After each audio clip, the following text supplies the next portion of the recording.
Bonjour, moi c'est Adeline, alias Bountinette. Je vais essayer aujourd'hui de tourner un podcast, c'est pas vraiment facile. Donc voilà, j'ai dit sur un coup de tête que j'allais me lancer. Donc je vais essayer. Je vais être un petit peu stressée aujourd'hui, mais c'est pas grave, on va essayer comme ça. Alors, je me suis décidée parce que ça fait un petit moment que je suis en arrêt, je ne travaille pas, j'ai regardé beaucoup de podcasts et puis du coup j'ai dit aujourd'hui pourquoi pas essayer, voilà, ça me tente. J'avais aussi quelques trucs à vous montrer et puis envie de discuter. Alors là j'ai un peu l'impression de parler toute seule et c'est pas grave. J'espère que vous me donnerez quelques retours. Il n'y en aura peut-être pas de deuxième, on verra bien. Voilà, donc pour commencer, j'avais envie de vous montrer mon châle longue qui fait partie de la collection des châles fantastiques. En fait, ce qui s'est passé, c'est que j'ai eu l'idée de faire une construction un peu originale pour un châle. Moi j'aime bien faire des choses originales. Et donc j'ai commencé à le tricoter, donc à le designer on va dire. Et puis je l'avais presque fini, il me restait plus que la bordure quand j'ai vu que Christelle Tricot et Stitch avait posté une photo de son châle où c'était exactement la même construction. Alors là, j'avoue, j'ai eu très peur. Je me suis dit, oh là là, tout ce que j'ai fait, c'est pour rien. Je vais pas sortir la même chose. Hein. Pour moi, c'était... Enfin, je voyais pas l'intérêt. Et puis, j'ai envoyé un message à Christelle en lui montrant une photo de mon châle. Puis en lui disant, bah voilà, c'était vraiment pas fait exprès. Je te montre, mais du coup, je le mettrai pas en test. Enfin, il sera juste pour moi. Et puis, parce qu'à l'origine, en fait,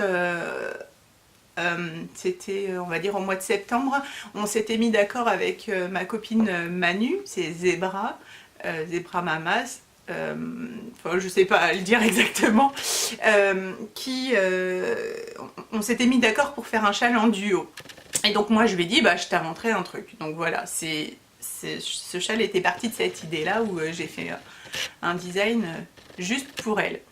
Et puis donc j'ai envoyé la photo à Christelle et sa réaction a été hyper surprenante pour moi parce que elle a tout de suite été emballée. Elle m'a dit bah, si tu veux on fait un truc ensemble. Et voilà, l'idée est partie de là et moi j'avoue que j'ai été et surprise et contente. On peut se faire un truc à deux, c'est vraiment super chouette. Donc voilà, Christelle, je te remercie de ta réaction. J'ai envie de dire que je t'ai trouvé hyper chouette et je te trouve toujours hyper chouette. Voilà, donc pour vous montrer, en fait, le châle longue. Donc longue, c'est un petit peu, c'est un jeu de mots parce que comme il fait partie de la collection des châles dragons, je cherchais, pour moi c'était évident que c'était d'inspiration asiatique. Donc j'ai cherché un nom dans cet ordre-là. Au début je l'avais appelé Namasté et puis bon ça faisait pas très dragon. Donc finalement j'ai cherché et en fait dragon en chinois, ça s'écrit le pinyin, c'est-à-dire la manière dont ça se prononce, dont on prononce les idéogrammes chinois, ça se dit longue. Enfin, excusez, j'ai pas l'accent, hein, mais du coup longue. Et puis bah, comme il est assez long, voilà, c'était un petit peu un jeu de mots. Voilà, donc je vous le présente. Donc il est réalisé en laine en Big Sock de Madeleine et Philibert. Et puis comme je trouvais pas un coloris, je voulais un coloris fort parce qu'en fait il y a le coloris, celui-là c'est Reykjavik ou Reykjavik, enfin je ne sais pas comment on prononce, je suis très nulle en langue, hein, vous allez vite le découvrir. Donc c'est celui-là. Il y a celui-là, c'est le coloris rhum qui fait un peu moutarde. Et donc je voulais un coloris fort pour aller avec. Et en fait, bah, du coup j'avais une Plucky qui allait bien dans mon stash. Donc j'ai mis, c'est la Plucky, je ne sais plus la couleur, c'est un peu du marron. Voilà, donc Donc c'est le coloris contrastant, mais qui n'est qu'une seule fois, c'était juste pour donner un esprit fort, mais pas trop présent. Voilà, donc je vous le montre comme ça. Voilà, faut que je me recule. Et porter, donc ça donne ça. En plus j'ai mis le haut qui le mettait en valeur, je vais me reculer un petit peu. Donc porter ça donne ça. Moi mes châles, j'avoue que je les porte comme ça. Voilà, donc j'aime bien, je les porte un peu n'importe comment, comme ça vient. Je sais qu'il y en a qui aiment bien les mettre bien. Voilà, donc il y a des petites écailles de sirène, des petites écailles de dragon, pardon. Du coup, là, je vais peut-être les remontrer. Je sais pas si on les voit bien. Voilà, il y a des petites écailles pour faire le dragon comme dans les dragons asiatiques. Voilà. Alors, et puis il y a, comme je voulais que ça soit une bande, enfin là on voit pas bien, mais je voulais pas qu'il y ait de trous, donc voilà, il y a un petit demi-cercle en haut. Voilà, je vous le montre parce que comme je vais bientôt l'offrir à Manu, parce que je vais bientôt l'avoir et je suis trop contente, du coup, bah voilà pourquoi je le montre aujourd'hui. Donc ça, il fait partie de la collection des châles fantastiques. Et donc c'est Christelle qui m'a invitée à participer à la collection. Et puis je lui avais dit que j'avais un autre projet. Donc un autre projet qui fera partie de cette collection. Je peux vous en montrer des petits bouts. Je vous le montre comme ça. Allez, je vous le montre. Voilà.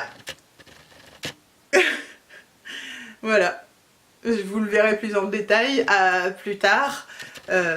Voilà, il est en train d'être fini de tester, il sortira bientôt. Voilà, et puis comme je vous le disais, j'ai été en arrêt pas mal de temps depuis le mois de décembre, et puis j'ai eu pas mal de temps pour réfléchir. Sauf que j'ai réussi à faire aucun châle. Il faut quand même beaucoup d'inspiration pour designer et beaucoup de concentration. Et pour moi ça a été compliqué, donc je me suis dit ben je vais essayer de faire un projet assez simple en poids mousse. Et puis moi j'adore les choses avec des poils un peu doudou. Et du coup Manu, encore une fois, m'avait montré son association entre alors elle c'était de la Kit Silk que je n'ai pas là, de la Kit Silk violette avec un prune, et j'avais flashé sur l'association. Donc du coup bah, j'ai commandé de la Baby Alpaga Brush de chez Drops pour faire mon projet, et de la laine 100% Mérinos prune de chez Petit Bout de Moi ou Petit Bout de Laine.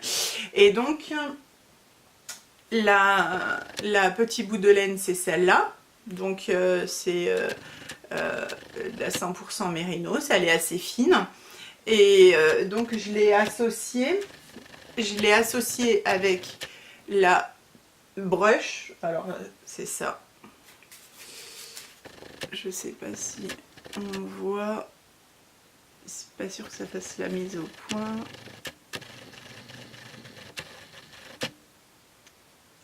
Voilà, donc la Alpaga Brushed Silk, donc ça va super bien ensemble.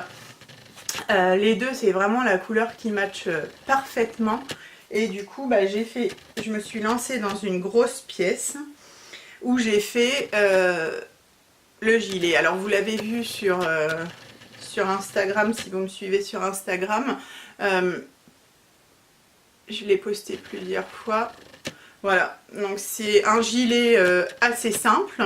Ouais, du coup j'ai pas assez de recul pour qu'on voit, mais c'est un gilet, je vais me reculer un petit peu, un gilet qui est tricoté donc en top down. On commence par le col, c'est un col en I-cord, parce que moi je suis vraiment une fan d'I-cord.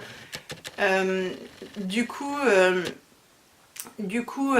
c'est une construction quand même un peu originale. J'ai essayé de faire simple pour que ça soit adaptable à des débutantes, mais qu'il faut quand même un intérêt d'acheter le patron, quoi. Enfin, sinon, bah, on se le construit tout seul et puis ça sert à rien. Donc voilà, moi j'ai quand même travaillé là-dessus. Donc on commence par le col. Après, donc il y a une construction, on fait le raglan et la bordure en I-cord est tricotée en même temps que le col. Ce qui fait que quand vous avez fini le corps, ben, vous n'avez aucune maille à reprendre à la fin, hein, parce que souvent il faut reprendre sur la bordure et refaire le col. Là il n'y a pas besoin, quand le corps est fini, le corps est fini. Donc on commence par le raglan et arrivé à la moitié du corps, c'est vraiment la moitié, hein, c'est pas c'est à la taille en fait. On laisse les mailles en attente et on tricote dans l'autre sens, c'est-à-dire qu'on va prendre comme ça et on va raccrocher à chaque fois.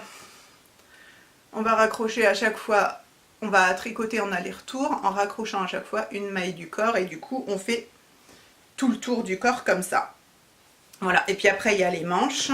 Donc les manches elles sont tricotées, donc ça c'est du point mousse. Les manches sont tricotées en jersey en vert avec un petit détail à la fin et puis des manches un peu en, comment dire, en flèche. Voilà, on va dire en flèche. Voilà, quand il est porté. Donc, je peux le mettre, mais je pense que vous ne me verrez pas. Voilà. Voilà. Oh, il fait chaud. Voilà, et donc les manches ça fait ça, c'est-à-dire qu'elles sont un peu plus grandes. Bon, là, elles ne tiennent pas parce qu'elles sont pas... Voilà, elles sont un peu plus grandes pour avoir un peu de largeur aux manches. Voilà, ça c'est le... Ah, je sais pas si le jaune ça va très bien en dessous. Voilà, donc ça c'est le gilet, donc c'est la première grosse pièce que j'ai faite. J'ai essayé de commencer par un patron assez simple pour moi, même si bah, c'est pas évident d'adapter les tailles, c'était vraiment mon gros souci parce que les maths, bon, c'est pas ce que je préfère, donc bah, évidemment il faut adapter à toutes les tailles, et en plus là j'ai pas mal de testeuses qui se sont proposées pour les tailles XS, S, à la limite M et L, mais alors en XXL je n'ai aucune proposition, ce qui est un peu dommage parce que donc bon, là je suis plus à cette taille là, mais avant j'étais en 2XL et je râlais toujours quand je trouvais un patron qui me plaisait beaucoup et qui n'allait pas jusqu'au 2XL, donc ça me faisait râler. Et aujourd'hui j'essaye de proposer un patron qui va jusqu'à cette taille là et je trouve pas de testeuse, donc est-ce que je vais le proposer quand même, mais en disant ben il n'est pas testé dans cette taille là. Enfin voilà, je trouve que c'est un petit peu dommage, ou alors je le ferai plus tard, je sais pas. Voilà, mais je trouve dommage, moi qui ai râlé, je trouve dommage de ne pas pouvoir trouver des testeuses dans cette taille là. Voilà, et donc le gilet s'appelle Louise & Co. C'est encore une fois un jeu de mots parce qu'en fait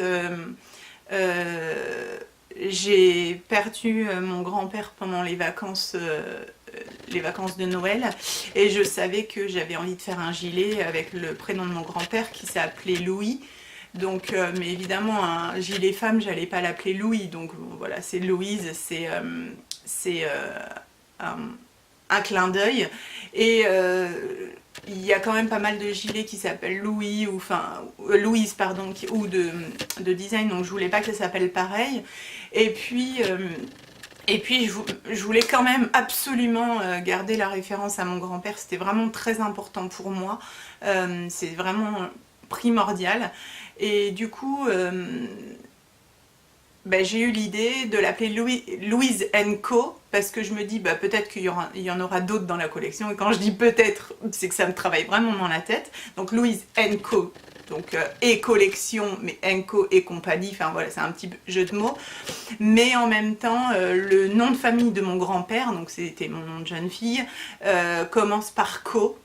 Donc voilà, c'est aussi une manière d'impliquer encore plus mon grand-père, donc Louise Co, enfin voilà, pour pas dire le nom, mais voilà, c'est une référence, c'est vraiment mon grand-père qui est dans ce gilet et c'est important pour moi. Voilà, donc le gilet Louise & Co. Et donc quand je dis que je réfléchis à faire une collection, sans vouloir avoir trop d'ambition, mais quand on commence à designer ou à faire des choses, on a toujours beaucoup d'idées et c'est un peu dur de se réfréner. Donc voilà, j'en ai commencé un autre qui n'est pas du tout dans la même couleur et pas du tout dans le même échantillon, mais qui est sur la même construction. Donc là, vous n'allez pas avoir grand chose. En plus, je me suis arrêtée en plein rang. Mais voilà, j'ai envie de partir sur à peu près la même construction. Voilà, bon, on voit pas grand chose, hein. Il est bleu foncé, il est tricoté en fingering, en double, mais moi je tricote tellement large que ça va faire un échantillon, oui, peut-être de la DK Light ou peut-être de la Sport. Enfin, on va voir pour l'échantillon. En tout cas, c'est un échantillon qui sera beaucoup plus petit que celui-là, parce que ça, pour moi, c'est de la fingering doublée avec de la brush. Quand je mesure l'échantillon, pour les gens normaux, on va dire, c'est plutôt de la worsted. Donc pour l'autre, le nouveau que je suis en train de faire, je sais pas, ça sera peut-être de la DK. On verra bien, mais en tout cas j'ai envie d'intégrer de la dentelle dedans. Je sais déjà quelle dentelle je fais, donc j'ai plus qu'à le tricoter. Et comme il me reste 2 jours d'arrêt de travail, enfin, je reprends jeudi prochain, mais bon, il y a mercredi puis c'est les vacances. Bref, donc est-ce que je vais avoir le temps de le finir? J'espère, on verra bien. Voilà, donc voilà, j'ai parlé très vite, je crois. C'est pas évident de présenter ses projets à soi.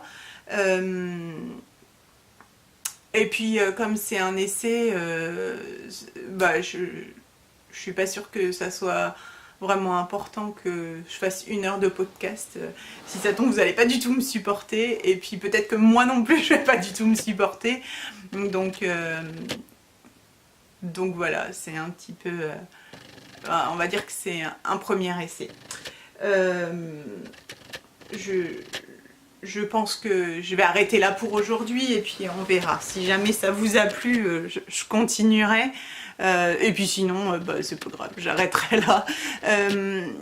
Voilà, donc si jamais vous voulez tester le gilet là que je vous ai montré, il est chouette, hein, n'ayez pas peur, la deadline elle est au 20 mars. Aujourd'hui on est le combien? Le 10? On est le 10 février je crois, il me semble. Donc la deadline au 20 mars, ça fait presque 1 mois et demi.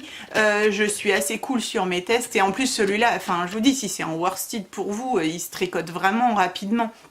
Donc n'ayez pas peur, ça me ferait vraiment plaisir s'il y avait des testeuses dans XL et XXL. Voilà, n'hésitez pas. Donc si jamais vous voulez me contacter, vous pouvez m'envoyer un MP sur Instagram. Je m'appelle bounty.net, N-E-T-E. Sur Ravelry, c'est bountynet, tout attaché sans point. Et puis sur Ravelry, mon nom de design, c'est Adeline Laëli Design. C'est mon vrai nom. Donc Adeline Laëli, ça s'écrit L-A-H-E-L-Y. Et design, comme design. Et mon groupe Ravelry, c'est luloma.len. Et peut-être que si jamais je refais un podcast un jour, je vous expliquerai pourquoi je m'appelle bountynet et pourquoi mon design s'appelle Luloma. Voilà, si vous êtes sage. Et si jamais j'ai envie de recommencer, j'expliquerai tout ça.